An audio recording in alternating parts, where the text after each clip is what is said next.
Hello friends, how are you all. अच्छे से हैं ना आप सब। देखिए मैं फिर से इंदु कौशल आ गई हूँ वापस आप सब से मिलने के लिए, और एक बार फिर से एक नई वीडियो के साथ आई हूँ। और आज लेकर आई हूँ स्टोरी, और हमारी जो स्टोरी है उसका जो शीर्षक है वो है बुरी संगत। बुरी संगत, आपको पता है ना बुरी संगत क्या होती है। सबको पता है, बहुत समझदार हैं सब। तो देखिए कभी भी बुरी संगत में नहीं पड़ना चाहिए। आज इस कहानी को सुनिए और इससे कुछ शिक्षा लें। और अगर आपके छोटे छोटे बच्चे आसपास हैं तो उनको दिखाइए, और उनको समझाने का ये एक अच्छा तरीका है। आप भी समझिए और उनको भी समझाइए। तो चलिए शुरू करते हैं हमारी आज की कहानी, बुरी संगत। देखिए ये कौन है, ये है रवि। रवि कौन है, ये है रवि।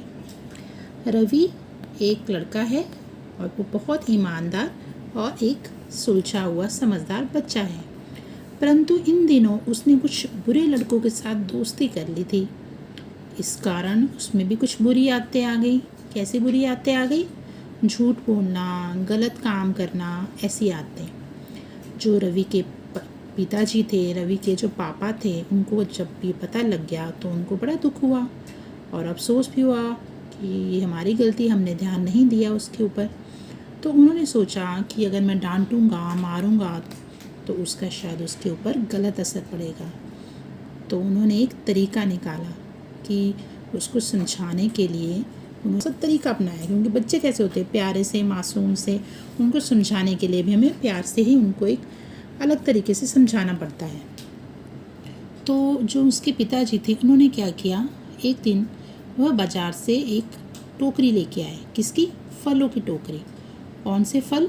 सेब। और उन्होंने वो टोकरी रवि को दिखाई और कहा कि रवि देखो, मैं कितने सारे सेब की टोकरी लेकर आया हूँ, तुम इस टोकरी को उठाकर फ्रिज में रख दो।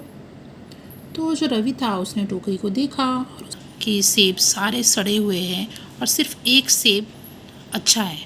तो उसके पिताजी ने कहा कि ये जो सेब है इसको भी इसी टोकरी में रख दो। तो उसने वैसा ही किया। तो फिर अगले दिन सुबह होने पर रवि ने टोकरी में से वही सेब निकाला जो उसने रात को रखा था, परंतु वो तो सड़ चुका था। तो रवि ने अपने पापा से कहा कि ये सेब तो सड़ चुका है, मैं इसे अब कैसे खा सकता हूँ। पर पिताजी ये कैसे ख़राब हुआ? तो उसके जो पिताजी थे, उसके जो पापा थे, उन्होंने देखा कि रवि काफ़ी उत्सुक है जानने के लिए।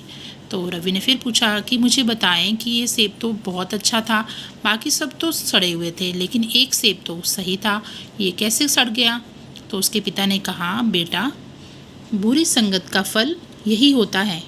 गंदे सेबों की संगत में रहकर बढ़िया सेब भी खराब हो गया।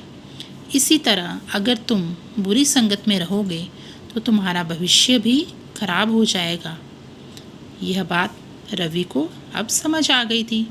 इसके बाद उसने क्या किया, बुरे लड़कों के साथ दोस्ती बंद कर दी। देखा आपने किस तरह से उसने अपने बेटे को अपनी बात समझाई। और इस स्टोरी से, इस कहानी से हमें जो सीख मिलती है वो क्या मिलती है कि बुरी संगत का बुरा ही फल होता है। आपके आसपास एटमॉस्फेयर है उसका हम पर ज़रूर प्रभाव पड़ता है। इसलिए हमेशा अपने बच्चों पर ध्यान रखिए, वो क्या करते हैं, क्या नहीं करते हैं। और अगर कुछ गलत करते हैं तो ये देखिए वो क्यों, किस वजह से ये कर रहे हैं, और उनको समझाएं, प्यार से समझाएं। बच्चे हैं, मान जाते हैं, और बड़े भी क्यों ना हों, गलतियां सबसे होती हैं, लेकिन समय आने पर सबको अपनी गलती रियलाइज़ हो जाती हैं। लेकिन अगर वो समय जल्दी आ जाए तो उससे सबको फ़ायदा होता है।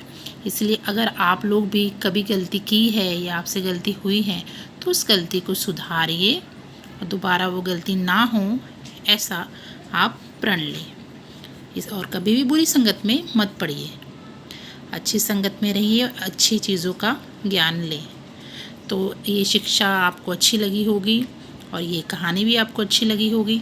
और अगर आप लोगों को पसंद आई है तो लाइक कीजिएगा, और अगर आप न्यू हैं तो मेरे चैनल को सब्सक्राइब कीजिएगा। धन्यवाद दोस्तों, ध्यान रखिए अपना, टेक केयर।